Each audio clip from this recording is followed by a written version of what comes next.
When I was shuffling out the spread, I saw two images for you, and I'm not sure which one comes first, but they're definitely related.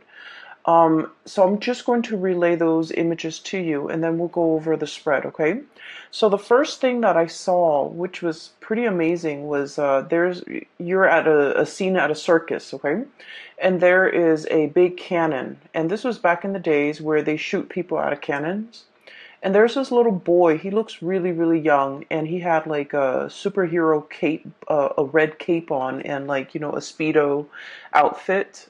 And he's getting into the mouth of the cannon. Someone shoots him off, and then he kind of rolls up into a ball, and then he rolls a vast distance, and he lands on a net, and then he stands up, and the crowd cheers. Okay, so that's the first image that I saw.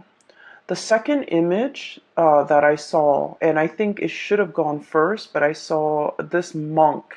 He looks like a medieval monk, and you know how back in the days, if you look at images and drawings from the medieval time period, the monks, their heads are bald, but they have like hair that's growing on the side, okay? So he's like a medieval monk in this really dark castle in his study, and it's really dark outside. You can see the moon, and you can see the steeple in the chapel, like outside the window. It's really dark. He's reading, poring over many, many, many books by candlelight. And when I saw this image, I immediately think about, the scribes, okay? The scribes. The people, the monks are the first ones that are literate, especially in medieval time. Not a lot of people have access to education.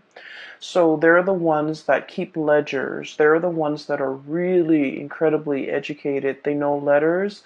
They write down like they keep inventory, keep ledgers, but they also write down like the daily activities as to what happened today. And they're pretty much the first people that keep like a written history of things that have unfolded. Okay, so I feel like this guy, he's in his study by candlelight, obsessively poring over, looking through, researching, and trying to find something. Okay, so he was like very, very adamant about trying to find something. So those are the two images that I saw. And it was really difficult for me to try to get those images to kind of like tell the story. Okay, so what I feel is happening here is there's something that you are doing. And I feel like for many of you, this is a part of like a job. For those who are self-employed, I feel like you're trying to launch something, and you're obsessively trying to do the preliminary background research, the market research, to I'm hearing like patent. So for some of you, you might be inventors. You might be poring over all the patent history to make sure that this thing that you are trying to bring forth into the world has not been done before, like a violation of patent, for example, patent laws. Um, and then I feel like for others of you, especially if you're not self-employed, you're working for other people. I feel like you're trying to look into the regulations, the rules and the regulations as to how something was done in the past, and then you're trying to bend the rules. Okay, I feel like there's something here about not wanting to follow what was done in the past, wanting to trailblaze, wanting to create your own path. And I feel like you don't have a precedent. You don't have like, the thing that comes before for you to guide you. You're kind of like starting from scratch. You're starting on your own. And I feel like there's a lot of risk associated with it. Okay. Hence the little kid, um, being launched out of a cannon. Okay, so like I feel like in some way physically you're thinking like, how is this going to work? What exactly is it going to look like? And so it hasn't been done before, so you don't have an example to go by. You just have the idea in your head and you're trying to bring it forth into the real world. And the real world is like constrained by the law of physics. And so you're just, trying to do that research into a field or into an area, a specific field that you're not very familiar with, okay? And so I feel for many of you, this is like a very huge new undertaking that you're planning to start off, and you feel that it's going to have like tremendous yield, either financially, monetarily, or just, it's something that you feel that needs to be done, and you're the person that wants to lay out the preliminary groundwork for this. Okay, so this is like a huge undertaking that you're kind of like a responsibility that you're taking on, mainly because I do feel for many of you, normally you don't have the patience to kind of like, um, do the research, sit there and pour over volumes and volumes of things to dictate how this is going to happen. But for some reason, for some of you, you might be personally invested in it, or you might feel like, no, this is the right thing to do. I want to do it right, or I want to do this for somebody. There's like an emotional connection, or like an emotional reason why you want to do it. For others of you, you're like somehow invested in it, where you're just like, no, this is something that needs to be done because it's going to lay the groundwork for what's to come, and I want to lay the groundwork in the direction that I want to see things happen in the future. Okay? I do sense we have here the Judgment card and the Justice card. Okay? So this deals heavily with legality. The Justice card, this is about weighing out the pros and cons, okay? What is right morally, ethically, versus what is right like internally. And then we have here the Judgment card as well. Light bulb moment, okay? Some major idea that you are trying to bring forth into the world. It's almost like I'm getting a very strong like Aquarian, influence here, where you're like so ahead of your time. You have these ideas swirling in your head, and I feel like you're trying to conceptualize it. You're trying to make sense of it. You're trying to like sort out these creative ideas, put them into little neat boxes so that you can understand exactly what you are trying to work with. I also feel like it's a major ethical or a moral issue that you're grappling with, okay? Um, Whenever we are linked up with laws and regalities and rules and regulations, I feel like especially for many of you, you have an innate sense of what is wrong and what is right. And I feel like there might be some type of a moral conflict between what you feel is right, what you feel is wrong, versus what the laws dictate is right or what the law dictates is wrong. So there might be some type of a legal framework, or just some type of a framework that you're working within, that you feel needs to be changed, and you're trying to find justifications for how to change it. You're trying to find evidence. You're trying to find like nuances in the law so that you can bend them. And I feel like you're doing this because internally you're driven by your own sense of what's right and what's wrong. And so you're trying to, shape it or fashion it in a manner that speaks to you. So I feel like for many of you, there might be a situation in a work environment where you're just like, this is not fair. This on paper, it says this, but in my mind, in my head, in my heart, it feels wrong. And so you're trying to, find a way to get around it, is what I'm sensing. Okay, so this is coming in really, really strongly. And then going to the second image,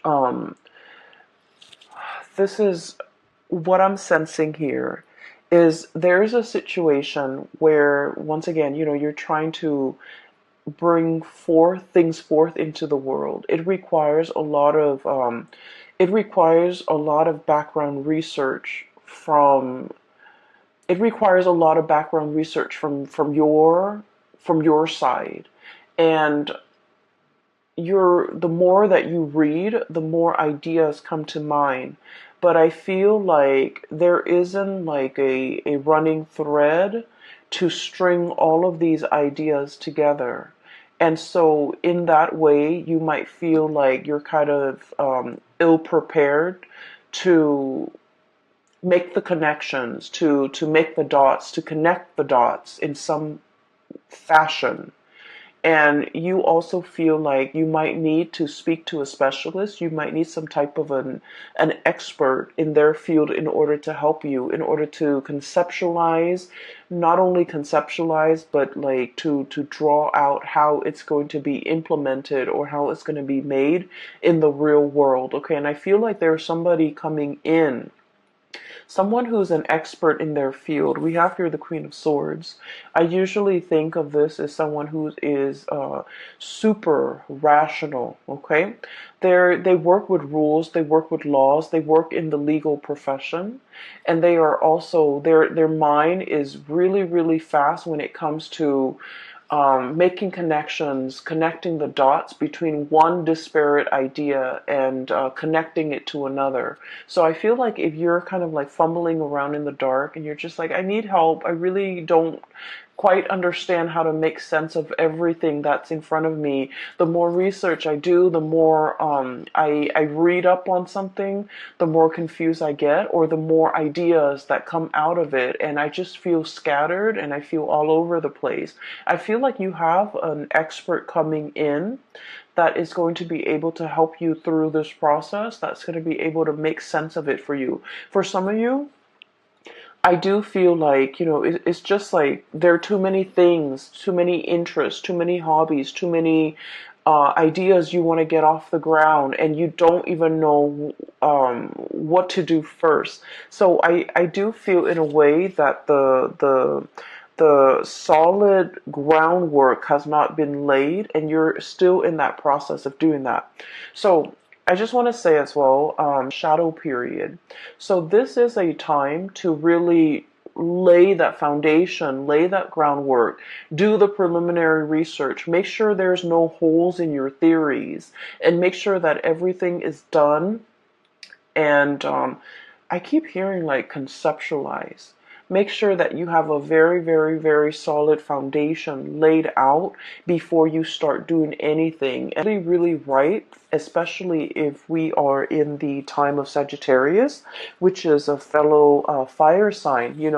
When the sun is in Sagittarius, it's going to make a trine to your sign, Aries, and it's going to it's more conducive for, bringing you recognition, bringing you into the limelight, and making sure that your plans and ideas and whatever you're trying to implement is foolproof, because you're going to get a lot of visibility.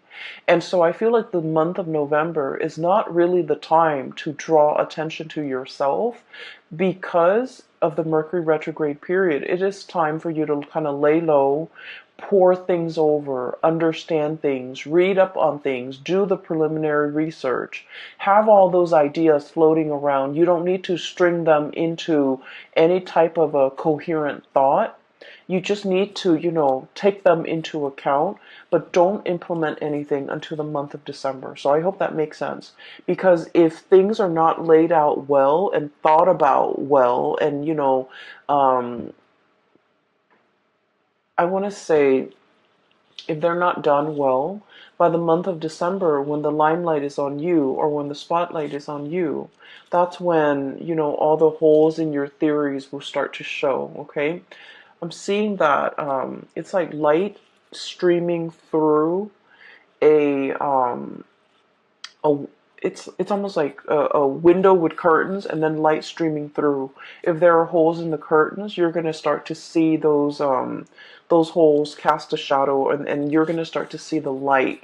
So I feel like this is not a time for you to get that limelight. It's going to come in the month of December. Okay, so enough about that. I do want to move on to the cards because there's something coming through here. First of all, we have here the Eight of Wands and the Eight of Swords, and both of these falling on top of each other. So the Eight of Wands, this is massive amounts of communication. And the Eight of Swords is a situation where we keep ourselves stuck, we keep ourselves bound, and we feel like we don't have all the information that we need in order to move forward, in order to make a decision. So what I feel is happening here is there's a major idea that you have. Okay, I feel for many of you, you might be like consultants, you might be experts in your field. You are kind of like that. You're kind of like that voice of ingenuity. That voice. It seems to me like you're judgment, guiding light, okay? You're providing a lot of swift, short, concise communication to bring people out of a state of confusion, okay? You guys are very like no nonsense, no holds bar. Whatever comes to mind, you say it. Like you rarely have a filter. And I feel like because of this carefree, a lot of people might think it's reckless, but what I feel is it's a childlike innocence. It's sort of like, let's just do it first and then read the instructions later. Okay? Let's just rely on our intuition to assemble this thing without having to read the instructions because we all know, intuitively where things are supposed to go. And you have that kind of like blind faith where you're able to like get things done, push people along, move people along. And I'm sensing, start things off the ground, get things off the ground, get things running, inspiring people, and making, like, not letting people make excuses for why they're not getting things done. So I feel like you're kind of like the voice of, not so much the voice of reason, but like that light in a tunnel to help guide people along because you're very, very bold and brave and you venture into unknown territories. What I'm sensing here is there's definitely a situation where you're kind of like guiding somebody. And I feel like there's legality, like legal issues surrounding it. And once again, I mentioned before, the whole sense of legality. What is right, what is written down as, the law of the land, you don't agree with it, okay? You feel like there's something lacking here. It's the law or whatever's written down is very, very self-serving. So you're trying to find a way to bend the situation. And so many of you are kind of like working behind the scenes. Many of you are trying to find loopholes. Many of you are trying to find ways to get around things and to do exactly what you want. Like, I'm sensing finding shortcuts, finding like the quickest point from A to B without having to circumnavigate, like without having to kind of like dodge obstacles left and right. How do we shoot from here to there in the quickest manner? Okay, shooting out of that canyon. And so as a result of it, I feel like you're in a position either to guide people from all the obstacles that are kind of like strewn in their path. You're trying to find the quickest route from A to B to guide others. And you're trying to find as well kind of like the boldest move for you to make. And I feel like you're just going to land on your feet, okay? Like that kid being shot out of the canyon. If you're in a position where you feel like, I don't really know, you feel shaken, or you feel like, I don't really know how to realistically implement this in the real world, I feel that it's going to really take off for you. So that state of confusion where you're not able to make a decision, there's going to be that light bulb moment that will allow you to know how to move forward, that will allow you to know how to move on. Okay, so I feel like the energy is very, very conducive for having some type of a major breakthrough. You're getting like spiritual advice, you're getting a lot of information to, if it's like a long-standing problem and you've been mulling it over for some time, and you felt like the more research you do, the more confused you are, it's going to hit you in a way where you're going to be able to find the simplest way to get from A to B, to solve your problems, to jump over your hurdles, to kind of blast through these obstacles in order to move on. Okay? I'm also sensing here a very significant person that's going to be entering your life. Okay? We have here the Queen of Swords. So this is air sign, air energy, Aquarius, Gemini, Libra. And what I feel is, for those of you who are dealing with an air sign, or even dealing with somebody who's a little bit more on the icy end. They ask a lot of questions. They try to really understand you. I feel like polar opposites. Okay, so your polar opposite might be Libra, and Libras are kind of like the lawyers of the zodiac. They like to ask questions. They like to see both sides of the story. They ask a lot of questions because, as an air sign, they like to know. They like to learn. They like to understand things from with like they like to have like a holistic view of a situation before they form their opinion or make up their mind. And so if you're dealing with someone like that, it doesn't have to be an air sign. It's just they exhibit the energy of someone who asks a lot of questions and they want to understand. You're going to feel a little bit like you're under scrutiny, like you're under a microscope, like they're judging you, or they're judgmental, or they're trying to poke holes in your theories. But what I feel is, in the process of interacting with this person, they're going to make you stronger. They're going to make you able to defend your ideas, defend your beliefs, and to solidify and strengthen your ideas and strengthen your beliefs, so that your theories have no holes. Your theories are foolproof. So I feel like you have somebody in your midst that is like this. And what I'm sensing is, for some of you, this might be like a romantic partner who you feel might be overly critical. You feel they might be a little bit cold, a little bit distant, a little bit contrarian. You say one thing and they don't really see things that way, so they offer their opinion. And you guys have had a lot of clashes in the past where you don't see eye to eye. I honestly feel like you feel like they might have belittled you by the way in which they interact, by the questions that they ask you. You feel like they don't support you, or you feel like they're constantly poking holes in your theories. And what I see in this spread is, this person doesn't mean to do that.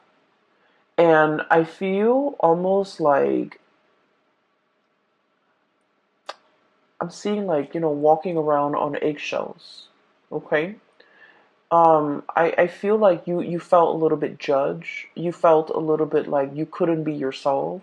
You felt uncomfortable, and you didn't understand why. You felt like they didn't trust you, or you felt like they just they shoot down your ideas. You felt very unsupported, okay? And so I feel like this wasn't like an easy relationship. For some of you, this could be, I definitely feel a very strong love connection. So it could be like a love interest, a love partner, or even like a family member that you, for whatever reason, you really wanted to please this person, okay? And I'm also sensing, like, it's somebody that you hold in high regards, okay? They're on a pedestal. They're on the scale here. that you hold them in really high regards, and for whatever reason, you are very eager to please this person. You really like this person.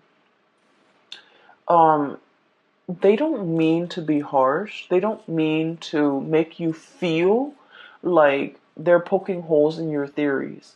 It's just they can't help themselves. The way if their curiosity is piqued, if you're saying something that really strikes at one of their many interests, they're going to ask questions. They're going to ask a lot of follow-up questions, and it can feel really uncomfortable. And you're not the first person that they have made feel like they're under scrutiny, like they're under a microscope, like they're cross-examining you. You're not the first person, and I feel like this person has a tendency to do this, and I feel like they isolate a lot of people. They might have isolated friends because of their behavior. So I'm sensing here a person that doesn't mean it. They don't mean any harm, and they don't understand how they come across, and they don't understand how harsh they are with their words and their judgment, and they don't understand that people feel judged or feels that they're too judgmental, and people feel uncomfortable in their presence. Okay, so I feel like you're dealing with a situation like that where somebody might be asking you, and they're asking you so that they can understand where you're coming from, so that they can understand your ideas. And so, let your guard down definitely when you are interacting with this person, because I feel like they mean no harm. Okay, when we're coming from a space, anytime we're coming from a space where we are constantly questioning somebody else's motives. Three of Cups, this is a celebratory card, an exchange of communication, ideas, getting together, having a really, really good time.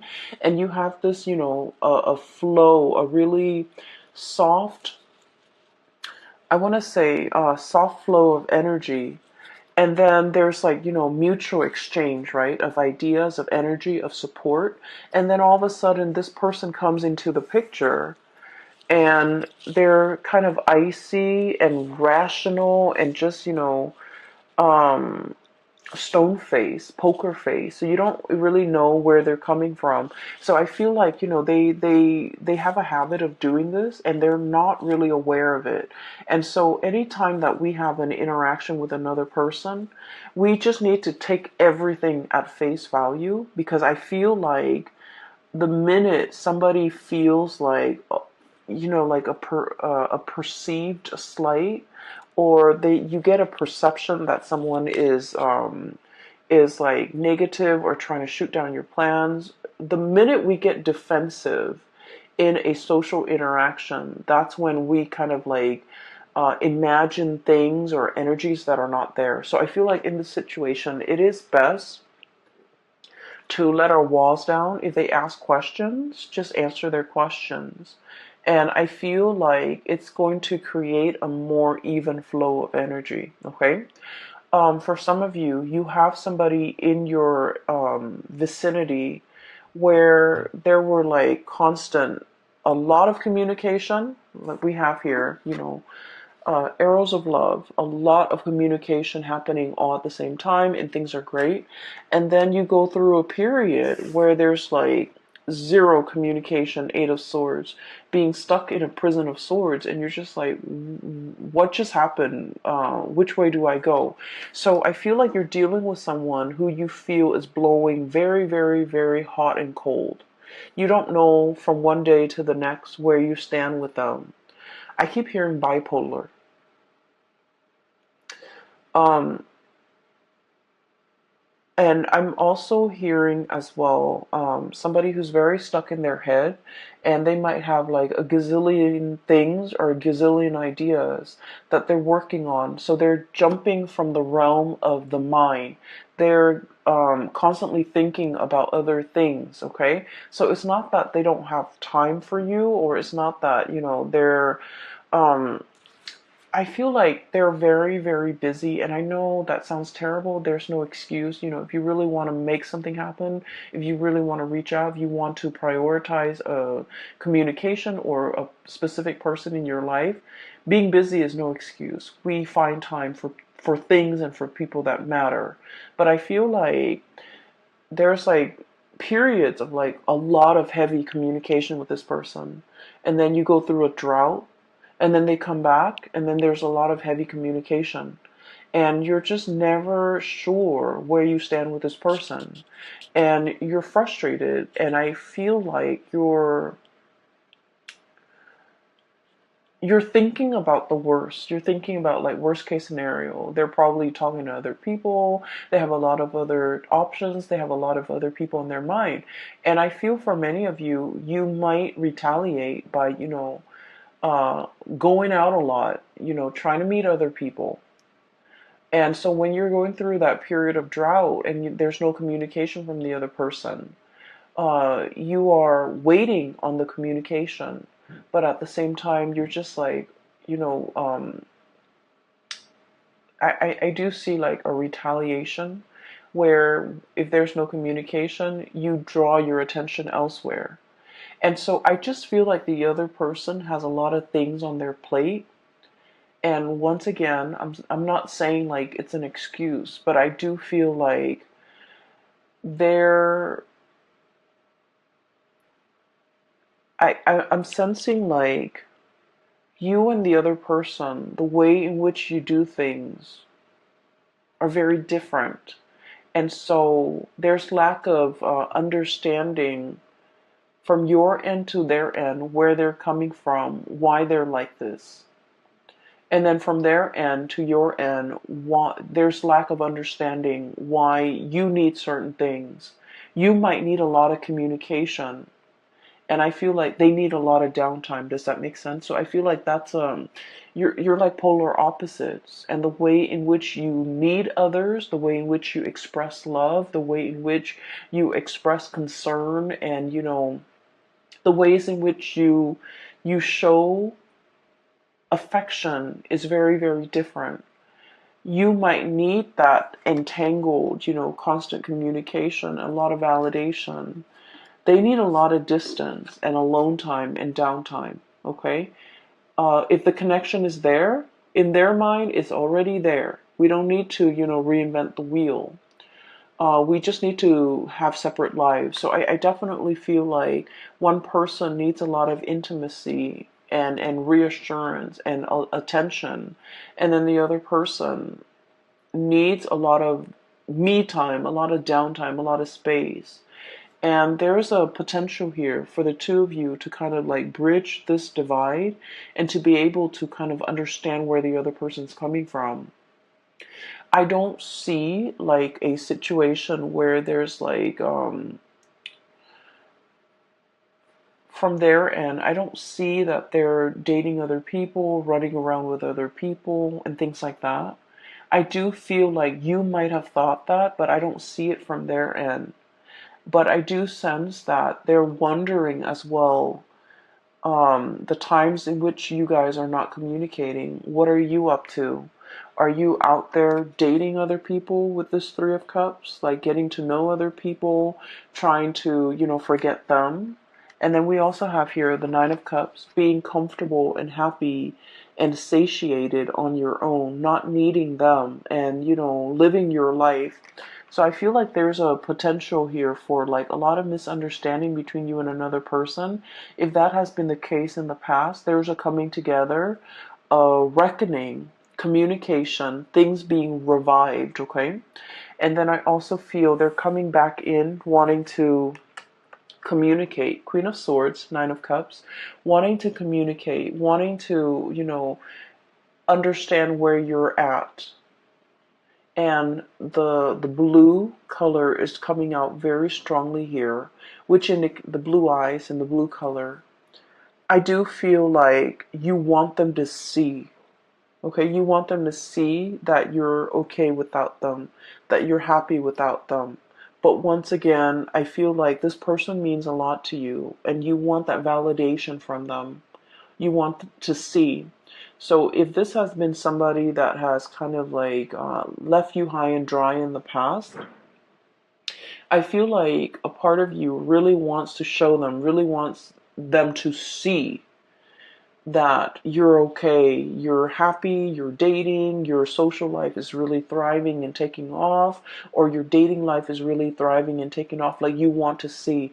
Some of you might be posting on social media, posting like, that you're out and about, you're having a good time, you're enjoying the single life, if this is an ex. And then I definitely feel like, they're thinking about you. They're trying to access you, access the photos, access the information. They're definitely physically seeing to make sense of it. Okay, so I do see a tit for tat retaliatory type of an energy here where you want somebody to see that you're doing well, that you're doing fine, that you're happy. Um, But once again, it still points me to the fact that you are wanting some type of validation from this person, okay? If it is an ex, I feel like it's going to be the end of it. If it is an ex and you just feel like you go through periods where you hear nothing from them, and then they come back in expecting everything to be okay. What I have is a stoppage in communication, Four of Swords. This is taking a break. And then we have the Five of Swords. And I usually think of this as like mincing, dicing something to kind of like cut it up into little pieces. It's like, I no longer need this connection. I no longer need this communication. I've been waiting for so long. It's finally coming in at a point where I'm at peace with myself. I'm happy and I'm doing really well. So I don't need it. So I feel like many of you will be in a position where you get to kind of like give this person a piece of your mind. Like, I don't need you. I'm doing okay on my own. I am very, very satiated and incredibly happy. And so I don't need the crumbs and, all of this that you're bringing into the picture. But then on the other hand, I do feel like many of you, you're dealing with somebody where there is a lot of misunderstanding. What they need and what you need are totally different things. You might want to be the one, going out, having fun, wanting to be the life of the party, and the other person, they crave a more peaceful, a quieter existence. And I feel like there will be like a bridging of the gap where the two of you will kind of like meet in the middle and try to, I want to say, like, compromise. Okay, like compromise. So I'm getting a very strong polar opposite here. And once again, your polar opposite is Libra. Libra is coming out very strongly in this spread. So for just a warning, for those of you who are dealing with a Libran person, I do sense there's a lot of misunderstanding, and I would just urge you to kind of, slip yourself in their shoes to really understand and mull over and think about what they have said to you in the past, because I feel like you guys are talking over one another. You're speaking from here, they're here, and then the it's like, the two shall never meet. So I feel like there's a lot of potential for misunderstanding. And so you kind of have to go back, cycle back into your, memory Rolodex of all the conversations you've had, of all the things that they've told you, because I feel like they might have said a lot of things and you misinterpreted a different way. And likewise, energy flows both ways. You might have said things that they have completely misinterpreted. And so I feel like there's a definitely miscommunication that can be fixed, and the distance can be bridged between you and this person, okay? In particular, if you're dealing with a Libra, because I feel like um, one person feels like the other person is withholding information or withholding affection, and so they find affection elsewhere. And that can be you or that can be them. But I feel the energy of one person wanting to retaliate because they feel the other person is withdrawing. And so they, find affection elsewhere, find attention elsewhere, seeks attention elsewhere. And then I also feel like when one person wants to be, wants to cuddle, wants to be intimate, the other person is like tired. And so your timing is really off. your communication is really off between the two of you. And I feel like, that's a situation that can be easily fixed. And approaching one another with like an open mind. Okay? So I just feel like there are a lot of issues here that can be hashed out, that can be revisited um, for resolution, for reconciliation. Okay, I definitely feel reconciliation between you and a person that you feel might not have time for you. They might have had like very inconsistent communication. So I feel like that's coming in. But either way, I do feel there is a really strong love connection here where you are dealing with a polar opposite. And I do sense as well, there might have been a lot of difficulties in the past when it comes to resources, sharing resources. Resources might have been very scarce, but the two of you have finally um, kind of like bridged that gap. Two people are really, really doing well, and they're pulling together their resources. Seven of Pentacles here, okay? Waiting for that harvest. But this is like a long standing process, nurturing something, watching it grow over many, many months, okay, over a long period of time, many years for some of you. So I feel like things are looking really good, especially if you have a partner and you both share resources and things have been hard in the past. There's going to be a major, major uplift, escalation, and resolution when it comes to financial resources, all right? So in a personal reading, I do have a link in the description box below for a colleague of mine. Her name is Bridget. She is phenomenal. I highly recommend that you get a reading with her. The link is in the description box below. And also, if you're interested in this deck, um, the local artist has reached out to me and she told me, to include a link to her website where you can purchase this deck as well as all the other artwork that she has available for sale. The link is also in the description box below. Okay, I wish you all the best, and I will be back for the month